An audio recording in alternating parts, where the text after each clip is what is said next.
Selanjutnya dari pesan singkat yang terakhir, ada Bapak Yogi di Jati Asih. Assalamualaikum warahmatullahi. Jika ada seorang muslim yang melakukan kekacauan, melawan dan memberontak dalam suatu negeri Islam, kemudian terbunuh oleh aparat yang melakukan pengamanan, apakah termasuk ke dalam hadis terhadap haramnya darah seorang muslim? Mohon nasihat dan penjelasan dari hal ini. Jazakallahu khairan ya Ustaz.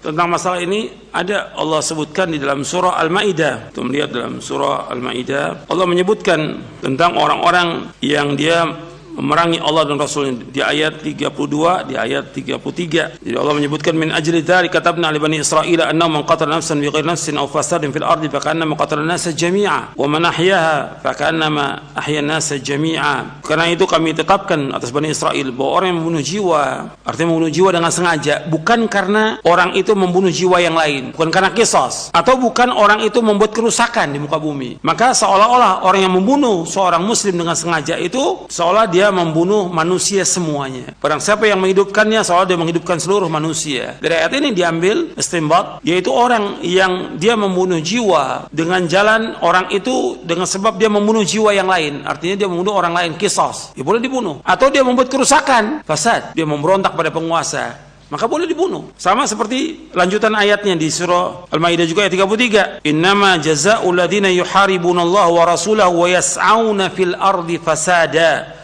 ayu qattalu ayu sallabu au tuqata aydihim wa arjulu min khilafin aw yunfam fil ard dzalika lahum khizyun fid dunya wa lahum fil akhirati adzabun adzim. Sesungguhnya balasan orang-orang yang memerangi Allah dan Rasulnya, artinya dia memberontak pada penguasa dan dia berusaha untuk membuat kerusakan di muka bumi, membuat kekacauan, maka hukumannya orang itu dibunuh atau disalib atau dipotong tangannya dan kakinya. Dengan berbeda, kalau tangan kanan yang dipotong, tangannya, kakinya yang kiri. Kalau tangan yang kiri, kaki yang kanan. Min khilaf, atau dia diasingkan. Yang demikian kehinaan bagi dia di dunia dan bagi mereka di akhirat azab yang besar. Kecuali yang bertaubat, ila la tabu min qabli an taqdiru alaihim, yang bertaubat. Dan juga berkenaan hadis yang tadi tentang la yahilu damu muslimin, kan disebutkan yang ketiga itu al-mufariqul dini, al-mufariqul jamaah, artinya yang dia memisahkan kepada dari jamaah kaum muslimin, memberontak, juga dibolehkan untuk diperangi. Tapi jelas orang ini memerangi. Jadi untuk perhatikan, harus dijelaskan yang seperti ini. Kalau jelas-jelas dia memerangi, dia membawa senjata untuk memerangi penguasa, bukan sekedar demo dibunuh, nggak boleh. Sekarang kita bicara soal syariat Islam dan undang-undang yang ada. Dalam syariat Islam, demo nggak dibolehkan. Dalam syariat Islam, dalam undang-undang yang ada, dalam pemerintahan demokrasi di Indonesia, demokrasi, di dalam demokrasi dibolehkan orang demo. Ada aturannya, ada undang-undangnya, dibolehkan untuk demo. Bahkan penguasa mengatakan minta di demo. Kalau nggak demo kan nggak tahu dia di mana kesalahannya. Dan itu ada videonya. Jadi penguasanya minta untuk di demo. Karena apa? Dia nggak tahu kalau dia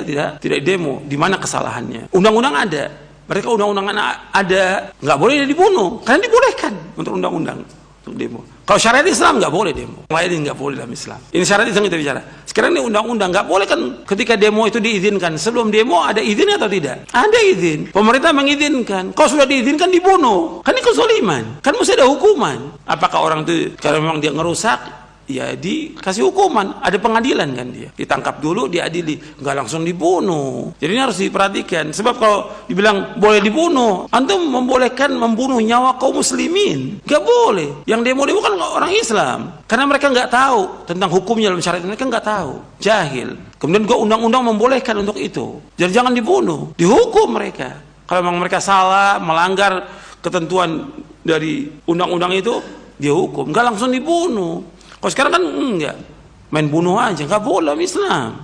Ini nyawa kaum muslimin, kan seperti membunuh semua orang. Antum ketika bunuh orang, ini kerusakannya besar. Pertama, antum membuat keluarganya jadi apa? Anak-anak jadi apa? Yatim. Istrinya jadi janda, orang tua kehilangan anaknya, saudara kehilangan saudaranya. Berapa orang tuh dikorbankan dengan sebab itu? Yang tadinya umpamanya dia punya usaha, punya yang bisa membiayai anaknya, istrinya, orang tuanya, hilang tuh dengan terbunuhnya dia. Apa nggak zalim itu? Ya harus pikirkan seperti itu. Banyak lagi yang lainnya. Supaya juga orang berhati-hati, jangan gampang-gampang menumpahkan darah kaum muslimin. Hatta dia sebagai petugas, nggak boleh. Karena ada aturannya. Ini nyawa kaum muslimin yang harus dia perhatikan masalah ini. Dan juga kepada yang lain juga hati-hati. Demo dalam syariat Islam nggak dibenarkan. Dan itu ada penjelasannya para ulama tentang masalah itu. Nggak akan membawa juga kepada kemaslahatan. Semua demo membawa kepada kerusakan. Jadi itu harus diperhatikan. nggak ada manfaatnya membuang waktu dengan sia-sia. Kalau seandainya mau menasihati penguasa, datangi sesuai dengan syariat, bukan dengan demo. Datangi penguasa seperti yang diperintahkan dalam Al-Quran, diperintahkan dalam hadis Nabi SAW. Kan orang yang paling jahat di muka bumi, yang mengaku sebagai Tuhan, lu banyak membunuh manusia, siapa? Firaun. Allah menyuruh Nabi Musa, Nabi Harun mendatangi Firaun, menasihati Firaun. Ini paling zalim ini. Mengatakan dia sebagai Tuhan. Ana rabbukumul a'la. Allah mengatakan kepada Nabi Musa dan Nabi Harun, "Idhhaba ila fir'auna innahu tagha, faqula lahu qawlan layyinan la'allahu yatadhakkaru wa yakhsha." Hendaklah kamu pergi, datangi Firaun itu. Kemudian katakan perkataan yang lemah lembut agar dia ingat atau dia takut kepada Allah. Jadi disuruh mendatangi, mengingatkan, bukan dengan kasar, bukan dengan caci maki kepada penguasa, nggak boleh. Mencaci maki penguasa nggak boleh depan umum atau menjelek-jelekan dia, nggak boleh dalam Islam. Ini Firaun tagut. Tetap Nabi Musa dan Nabi Harun disuruh datangi Firaun, kemudian menasihati dengan cara yang baik. Disuruh untuk mengucapkan kalimat la ilaha illallah, kemudian dinasihati dengan baik untuk takut kepada Allah. Jadi seperti itu Islam. Saya pikir cukup sampai di sini kajian kita, mudah-mudahan bermanfaat. Kurang lebihnya saya mohon maaf. Wassalamualaikum Muhammadin sallallahu alaihi wasallam. Subhanakallahumma bihamdik asyhadu an la ilaha illa anta astaghfiruka wa atubu ilaik. Assalamualaikum warahmatullahi wabarakatuh.